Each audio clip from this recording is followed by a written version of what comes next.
Hubungan dagang dan interaksi antar bangsa di Nusantara telah terjalin erat jauh sebelum era kolonial, mencerminkan posisi strategis kepulauan ini di jalur perdagangan maritim dunia. Jejak-jejak sejarah menunjukkan bahwa masyarakat lokal, termasuk orang Jawa, memainkan peran aktif dalam jaringan perdagangan internasional. Salah satu indikasi pentingnya peran Jawa dalam interaksi lintas bangsa adalah penggunaan istilah Jawi, yang tidak hanya merujuk pada orang Jawa tetapi juga pada komunitas Muslim dari Nusantara yang dikenal di dunia Islam, dan interaksi ini membawa dampak besar, termasuk adopsi kepercayaan dan agama dari luar wilayah seperti Hindu, Buddha, dan Islam, yang berkembang sebagai hasil hubungan yang intens dengan pedagang, ulama, dan pelancong dari berbagai belahan dunia. Sejak abad ke-7, Nusantara menjadi bagian dari jaringan perdagangan maritim yang menghubungkan India, Timur Tengah, Cina, dan kawasan lainnya, di mana jalur ini tidak hanya membawa komoditas seperti rempah-rempah, emas, dan tekstil, tetapi juga ide, teknologi, dan agama.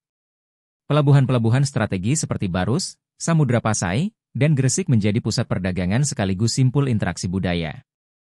Namun, interaksi antar bangsa di Nusantara telah dimulai bahkan lebih awal, sejak awal abad Masehi, dan bukti arkeologi seperti prasasti Nalanda di India menunjukkan adanya hubungan antara kerajaan Sriwijaya dengan dinasti-dinasti di India pada abad ke-7. Selain itu, penemuan arca Buddha bergaya Amaravati di Sumatera memperlihatkan pengaruh seni dan agama India. Berdasarkan catatan Cina, seperti yang ditulis oleh Hevasian pada abad ke-5, telah ada pelaut dan pedagang dari Nusantara yang melakukan perjalanan ke India dan Cina. Salah satu sumber penting dari abad pertama Masehi adalah Priplus Maris Erythraei, bahasa Latin untuk pelayaran di Laut Merah, teks kuno berbahasa Yunani yang merupakan panduan rinci untuk rute perdagangan maritim di Samudra Hindia. Teks ini menghubungkan Kekaisaran Romawi dengan wilayah seperti Afrika Timur, Arabia, dan India.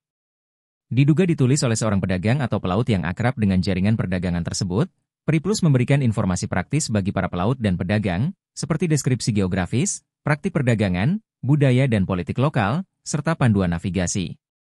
Teks ini mencatat perdagangan barang seperti rempah-rempah, sutra, gading, dan batu permata, yang menunjukkan luasnya jaringan perdagangan yang menghubungkan Mediterania dengan Asia Selatan dan Afrika Timur, dan kehadiran Nusantara dalam jaringan perdagangan ini tercermin dari posisi strategisnya sebagai penghasil komoditas utama seperti rempah-rempah.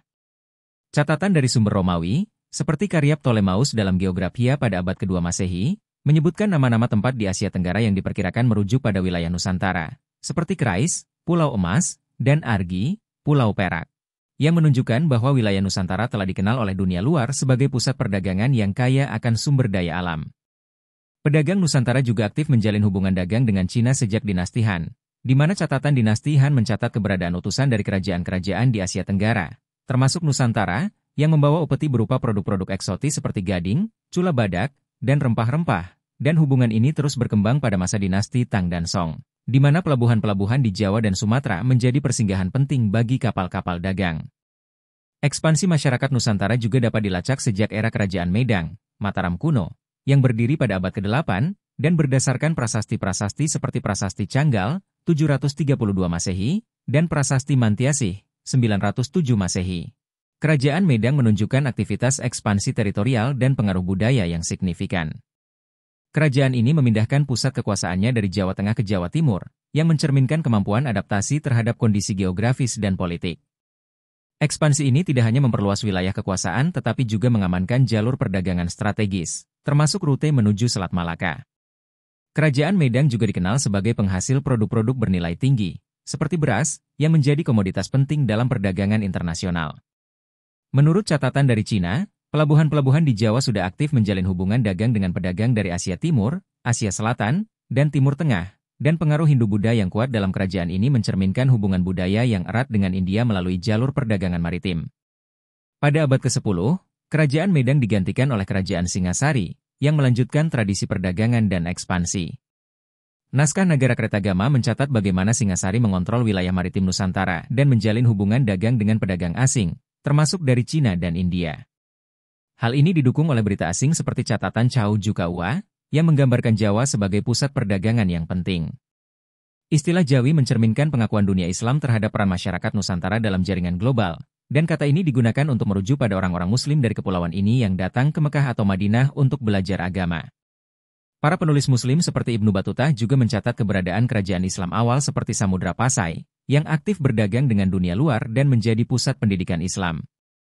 Bahasa Jawi, yang sering disebut dalam karya ulama seperti Nuruddin Ar-Raniri dan Abdur Rauf Al-Fansuri, menjadi medium penting dalam penyebaran Islam di Nusantara. Bahasa ini berkembang sebagai hasil asimilasi budaya dan pengaruh lintas bangsa, memperlihatkan fleksibilitas masyarakat lokal dalam menerima pengaruh luar. Menurut sejarawan Anthony Reid, istilah Jawi menjadi penanda identitas Islam di Asia Tenggara dan digunakan secara luas dalam dunia Melayu Islam.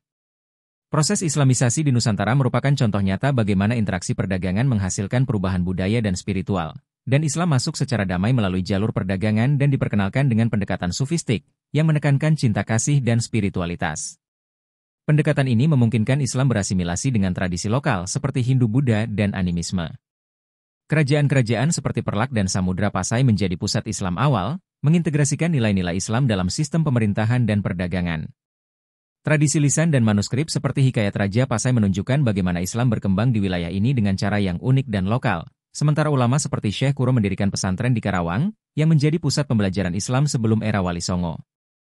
Kerajaan Majapahit, yang muncul setelah Singasari, melanjutkan tradisi ekspansi militer dan perdagangan yang agresif, dan berdasarkan catatan Nagara Kretagama dan prasasti-prasasti seperti Prasasti Kudadu, 1294 m, Majapahit menguasai wilayah yang luas, termasuk sebagian besar Nusantara, dengan menggunakan kekuatan maritimnya.